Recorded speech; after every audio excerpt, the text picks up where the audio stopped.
ഇന്ത്യയുടെ ധാതു സമ്പന്നമായ സംസ്ഥാനങ്ങളിലൊന്നായ ഒഡീഷ വീണ്ടും വാർത്തകളിൽ ഇടം നേടിയിരിക്കുകയാണ്. ഇത്തവണ കൽക്കരിയോ ഇരുമ്പരിയോ അല്ല, മറിച്ച് സ്വർണമാണ് ആ തിളക്കമുള്ള വാർത്തയുടെ കേന്ദ്രം. ജിയോളജിക്കൽ സർവേ ഓഫ് ഇന്ത്യ അടുത്തിടെ നടത്തിയ വിശദമായ പര്യവേക്ഷണങ്ങളിൽ ഒഡീഷയുടെ വിവിധ ജില്ലകളിൽ 20 മെട്രിക് ടണ്ണിലധികം സ്വർണശേഖരം കണ്ടെത്തിയതായി ഔദ്യോഗികമായി സ്ഥിരീകരിച്ചു. ഇത് ഇന്ത്യയുടെ സ്വർണ്ണ ഉൽപാദന മേഖലയിൽ ഒരു പുതിയ അധ്യായം കുറിക്കാൻ സാധ്യതയുണ്ട്. ഒഡീഷയിലെ ഖനി വകുപ്പ് മന്ത്രി വിഭൂതി ഭൂഷൺ ജന 2025 മാർച്ചിൽ നിയമസഭയിൽ വെച്ചാണ് ഈ സുപ്രധാന വിവരം വെളിപ്പെടുത്തിയത്. ദിയോഘർ, സുന്ദർഘട്ട്, നബരംഗ്പൂർ, കിയോഞ്ചർ, അങ്കുൾ, കോരാപുട്ട് എന്നിവിടങ്ങളിലാണ് നിലവിൽ വലിയ സ്വർണശേഖരം കണ്ടെത്തിയിട്ടുള്ളത്. ഇതിനു പുറമെ മയൂർഭഞ്ച്, മൽക്കൻഗിരി, സംബൽപൂർ, ബൗദ്ധ് തുടങ്ങിയ ജില്ലകളിൽ കൂടുതൽ പര്യവേക്ഷണങ്ങൾ നടന്നുവരുന്നു.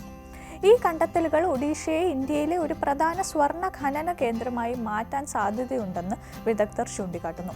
നിലവിൽ കർണാടകയിലെ Kolar gold fields, Hutti gold mines തുടങ്ങിയവയാണ് ഇന്ത്യയിലെ പ്രധാന സ്വർണ്ണ ഖനന കേന്ദ്രങ്ങൾ. എങ്കിലും കോലാർ ഖനിയുടെ പ്രവർത്തനം വർഷങ്ങൾക്ക് മുമ്പ് തന്നെ നിലച്ചിരുന്നു. അതുകൊണ്ട് തന്നെ പുതിയ കണ്ടെത്തലുകൾ ഇന്ത്യയുടെ ആഭ്യന്തര സ്വർണ്ണ ഉൽപാദനം വർദ്ധിപ്പിക്കാൻ നിർണായകമാണ്. ഔദ്യോഗിക കണക്കുകൾ പൂർണ്ണമായി പുറത്തു വന്നിട്ടില്ലെങ്കിലും പ്രാഥമിക പഠനങ്ങളെ അടിസ്ഥാനമാക്കി ഏകദേശം 10 മുതൽ 20 മെട്രിക് ടൺ വരെ സ്വർണം ഈ പ്രദേശങ്ങളിൽ നിന്ന് ലഭിക്കുമെന്നാണ് കണക്കുകൂട്ടൽ. നിലവിലെ വിപണി വില അനുസരിച്ച് ഇതിന്റെ മൂല്യം 20,000 കോടി രൂപയ്ക്ക് മുകളിലായിരിക്കും. എന്നിരുന്നാലും ഇന്ത്യയുടെ സ്വർണ്ണ ഉപഭോഗവുമായി താരതമ്യം ചെയ്യുമ്പോൾ ഈ അളവ് വളരെ കുറവാണ്. ഇന്ത്യ പ്രതിവർഷം ശരാശരി 700 മുതൽ 800 മെട്രിക് ടൺ സ്വർണം ഇറക്കുമതി ചെയ്യുമ്പോൾ രാജ്യത്തിന്റെ ആഭ്യന്തര ഉൽപാദനം വെറും 1.6 ടൺ മാത്രമാണ്. അതിനാൽ ഒഡീഷയിലെ പുതിയ കണ്ടെത്തൽ ഇറക്കുമതിയെ വലിയ തോതിൽ കുറയ്ക്കാൻ പര്യാപ്തമല്ലെങ്കിലും ആഭ്യന്തര ഉൽപാദനം വർദ്ധിപ്പിക്കുന്നതിനുള്ള ഒരു പ്രധാന ചുവടുവെപ്പാണിത്.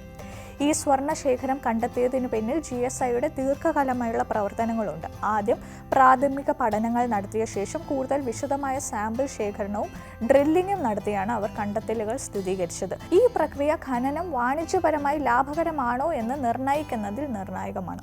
ഒഡീഷ സർക്കാർ ഒഡീഷ മൈനിങ് കോർപ്പറേഷനും GSIയുമായി ചേർന്ന് ഈ കണ്ടെത്തലുകൾ വാണിജ്യവൽക്കരിക്കാനുള്ള നടപടികൾക്ക് വേഗത കൂട്ടിയിട്ടുണ്ട്. ദിയോഘറിലെ ആദ്യത്തെ സ്വർണ്ണ ഖനന ബ്ലോക്ക് ലേലം ചെയ്യാനുള്ള നടപടികൾ നടന്നുവരുന്നു.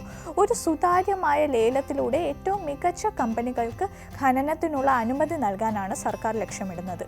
ഈ ഖനനം യാഥാർത്ഥ്യമായാൽ ഒഡീഷയുടെ സാമ്പത്തിക രംഗത്ത് വലിയ മാറ്റങ്ങൾ ഉണ്ടാകും. പ്രധാനമായും ഇത് തൊഴിലവസരങ്ങൾ വർദ്ധിപ്പിക്കും. ഖനന മേഖല, ഗതാഗതം, അനുബന്ധ സേവനങ്ങൾ എന്നിവയിൽ വലിയ തോതിൽ പുതിയ ജോലികൾ സൃഷ്ടിക്കപ്പെടും. അതോടൊപ്പം ഖനന പ്രദേശങ്ങളുടെ സമഗ്ര വികസനത്തിനും ഇത് വഴിയൊരുക്കും. റോഡുകൾ, വൈദ്യുതി, വെള്ളം തുടങ്ങിയ അടിസ്ഥാന സൗകര്യങ്ങൾ ലഭ്യമാകുന്നതോടെ ആ പ്രദേശങ്ങൾ കൂടുതൽ വികസിക്കും. കൂടാതെ നിലവിൽ ഇന്ത്യയുടെ 96% ക്രോമൈറ്റ്, 52% ബോക്സൈറ്റ്, 33% ഇരുമ്പയിര് എന്നിവ ഉൽപ്പാദിപ്പിക്കുന്ന ഒഡീഷയ്ക്ക് സ്വർണ്ണ ഖനനത്തിലൂടെ തങ്ങളുടെ സാമ്പത്തിക അടിത്തറ വികസിപ്പിക്കാനും ധാതു കയറ്റുമതിയിൽ വൈവിധ്യം കൊണ്ടുവരാനും സാധിക്കും. ഖനനം യാഥാർത്ഥ്യമാക്കുന്നതിന് മുൻപ് നിരവധി നിർണായകമായ കടമ്പകൾ കടക്കേണ്ടതുണ്ട്. ഖനന പ്രവർത്തനങ്ങൾ പരിസ്ഥിതിക്ക് ദോഷകരമാകാതെ നോക്കുന്നതിനായി വിശദമായ പാരിസ്ഥിതിക ആഘാത പഠനങ്ങൾ നടത്തേണ്ടത് അത്യാവശ്യമാണ്. അതുപോലെ ഖനനത്തിനായി ഭൂമി ഏറ്റെടുക്കുമ്പോൾ ഉണ്ടാകുന്ന സാമൂഹിക പ്രത്യാഘാതങ്ങൾ കൈകാര്യം ചെയ്യേണ്ടി വരും. പ്രദേശവാസികളെ പുനരധിവസിപ്പിക്കുന്നത് പോലുള്ള വെല്ലുവിളികൾ ഉണ്ടാകാൻ സാധ്യതയുണ്ട്. ഈ പ്രശ്നങ്ങൾ പരിഹരിക്കാൻ സാമൂഹിക ആഘാത പഠനങ്ങളും പുനരധിവാസ പദ്ധതികളും ആവശ്യമാണ്.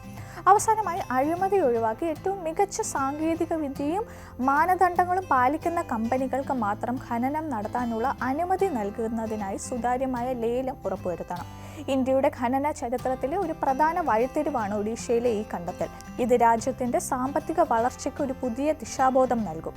ഇറക്കുമതിയെ പൂർണ്ണമായി ഇല്ലാതാക്കാൻ കഴിയില്ലെങ്കിലും ആഭ്യന്തര വിഭവങ്ങളെ പരമാവധി പ്രയോജനപ്പെടുത്തിക്കൊണ്ട് സുസ്ഥിരമായ സാമ്പത്തിക വളർച്ച കൈവരിക്കാനുള്ള ഒരു പ്രധാന ചുവടുവെപ്പാണ് ഈ കണ്ടെത്തൽ.